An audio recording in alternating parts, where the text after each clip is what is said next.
What's going on YouTube, and welcome back to another GTA 5 online video. So guys, today I'm gonna give you guys a guide on the special cargo business, the special cargo warehouses, the CEO special crates, however you call it. I'm just gonna explain to you guys how it works, and also for the people that play solo, I'm also gonna tell you guys what you need to know if you're planning to do this solo. So first of all, before we start, make sure to hit that like button, guys. Help me out in the algorithm on YouTube, and also subscribe to my channel if you haven't yet.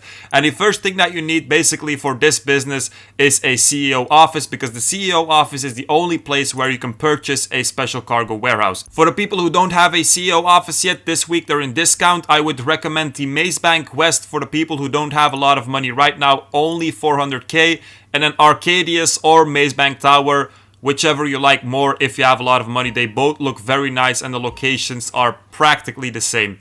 So when you have a CEO office, go to your PC, and on this PC we're basically gonna purchase a special cargo warehouse. This is also the only place where you can do this. So before, I think you could also do this in the master control terminal. Right now you can't anymore, so only the CEO office. So as you guys can see, top right, you have three types of special cargo warehouses. You have small, medium, and large, and the difference between them is basically, of course, the location and also just the amount of crates that they can have in their storage. So for small ones it's 16 crates, for medium ones it's 42, and then for large ones it's 111. And of course, because the small ones can carry less, they're cheaper, then the medium ones are a little bit more expensive, and then the large ones are the most expensive ones. Now if you don't have any special cargo warehouses yet, I don't recommend that you get the small or the medium ones. They're not good, and later on you will have to upgrade to large anyway, so I would try to get the large ones from the start. Now if you really don't have a lot of money, maybe you can get a small one to just grind up to the money that you need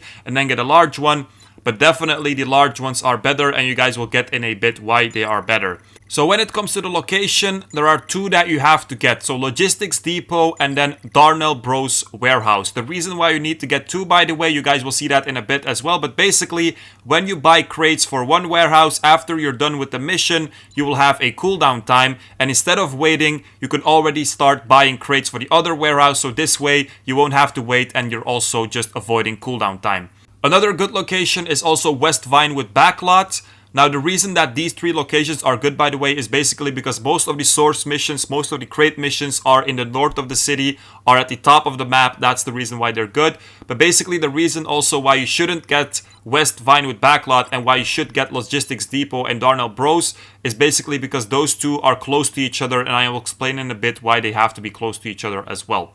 So once you have a warehouse, you can click on it, and on the left you can see you can buy one crate, two crates, or three crates. The fastest way, also the most expensive way, is 3 crates, but I really recommend that you guys always do 3 crates. This will really boost up the process. And as I said, a large warehouse has 111 storage space, so if you want to fill it up, doing it one by one will take really long.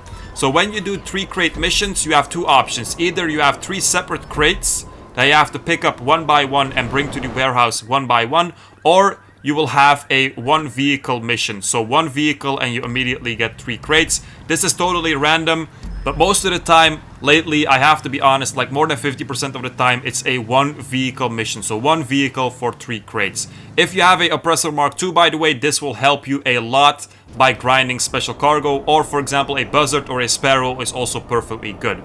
Now the reason why you need 2 warehouses close to each other is basically because there is a method that a lot of people use where you use the terabyte to start a new source mission. So normally when you're done with a source mission, you have to go back to your CEO office and launch it again. But if you park your terabyte like this, for example, between the 2 warehouses, you can just go to your terabyte and launch it from there. This will save you a lot of time. So you have 2 options. Either you have a terabyte and you launch it from there, or you have to go to your CEO office every time. So over here, for example, we just did a source mission. I went to my terabyte. It's very close to the warehouse where I just delivered to. Special cargo, 3 crates, and now you can see, for example, Logistics Depot has a cooldown. And instead of just waiting, if you would have one warehouse, you have to wait. But if you have 2, you can just switch between them. This way, you will never have a cooldown time that you have to wait for. Now, when it comes to the selling, over here, there was an example that I just wanted to show you guys. So you can see 1 crate is 20k. This was with double cash, by the way. And then 3 crates is already 72. So normally, 20 times 3 is 60. But you can see we get a bonus for actually selling more. So this is also the reason why large warehouses are better than small and medium ones, because with large warehouses you get bigger sales. The bigger the sale, the bigger the bonus, the more profit. So obviously a large warehouse is the best. Also, if you can sell full stock, this is of course the most profitable because that's the max bonus that you can get. Full stock, by the way, is 2.2 mil, 111 crates. With the double cash this week, it will be 4.4 mil.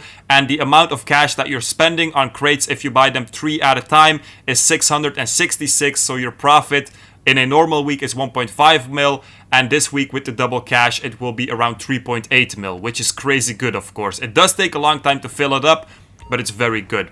Now, the last thing that we have to talk about is the sale missions. By the way, with the special cargo, there is an option to upgrade your sale vehicles, which is very great. I think they should add this to every business. But basically over here, you can see we have a truck, we have a plane, and we also have a boat. In the plane option, you have basically 2 planes. It's the Titan and the Cuban. For the truck and the boat, it's just 1 vehicle. And over here, you can upgrade their speed, their armor. I think for the plane, you also have like a tracker option. But basically, you can upgrade them, which is great. I think they should add this to every business.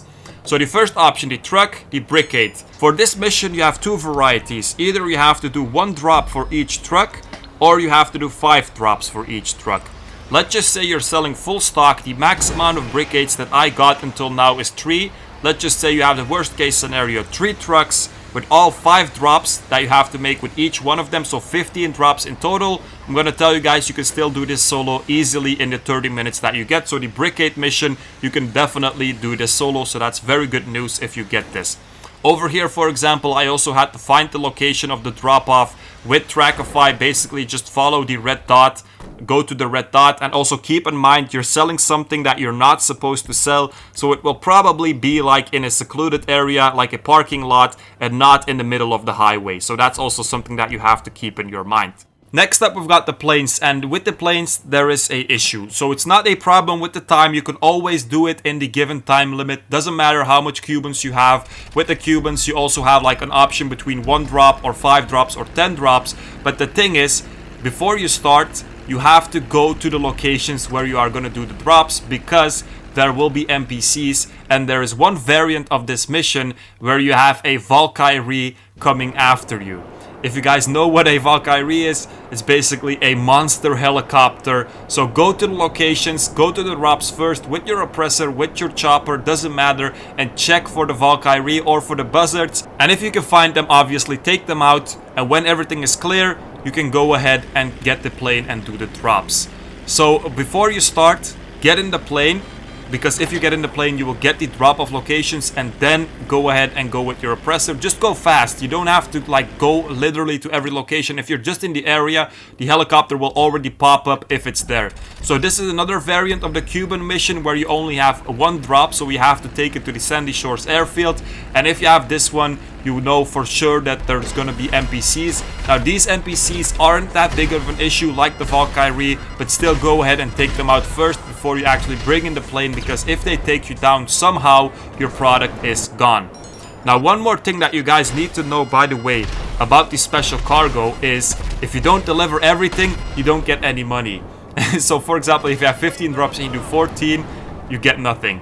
So the last option is the boat. By the way, for the plane, the same goes with the Titan. So if you have the Titan, the big plane, get in it first, look at the locations, make sure everything is clear, and then do the drop-offs. But like I said, there is no issue with the time. You can do every sale mission solo, but only with the planes there is the option where you have like NPCs bothering you and actually destroying the cargo, which is of course not good, because then you get nothing. Even if you do 9 out of 10 drops, for example, with the Cuban, you will get shit. Last option is the boat, the tug or the tugboat, whatever. One thing, by the way, the tugboat and the Titan, you can only get it if you're selling more than 30 crates. I think that's kind of obvious. You're not going to use this big boat for only 1 crate. So this mission, just bring it to the drop-off, only 1 drop all the time. The thing is just, it's very slow, and other people in your lobby can destroy it very easily. So guys, that was it. Hope you guys enjoyed it. If you have any questions, ask them in the comments. Hope you guys enjoyed it. Make sure to like, subscribe, check out my Discord in the description, and peace out, you guys.